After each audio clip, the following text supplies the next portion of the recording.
Loli janji perbaiki diri, kapok diusir dari rumah Nikita Mirzani. Loli mengaku kapok usai diusir dari rumah Nikita Mirzani, kini dirinya memohon sampai berjanji bakal perbaiki diri. Laura Meizani alias Loli ini ngotot ingin bertemu dengan Nikita Mirzani. Loli pun sampai berkali-kali mengunjungi kediaman Nikita Mirzani tetapi tak dibukakan pintu. Terlebih, Nikita secara tegas sudah mencoret Loli dari daftar ahli waris dan tak lagi menganggapnya sebagai anak kandung. Semenjak kembali ke Indonesia, Loli memohon agar Nikita membukakan pintu maaf baginya. Namun, usahanya sia-sia karena sang ibu sudah terlanjur berjanji tak mau lagi berhubungan dengan Loli. Pacar Fadel Bajide ini lalu memposting ulang sebuah postingan. Postingan itu berisikan tentang memperbaiki diri serta memantaskan diri. Aku memperbaiki diri bukan untuk membalas rasa sakitku pada siapapun, tapi untuk seseorang yang akan hidup bersamaku kelak.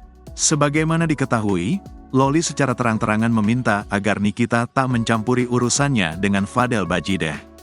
Perseteruan pun kian memanas, sampai akhirnya Loli memilih untuk berdamai dengan sang ibunda walaupun tak mendapatkan respon baik.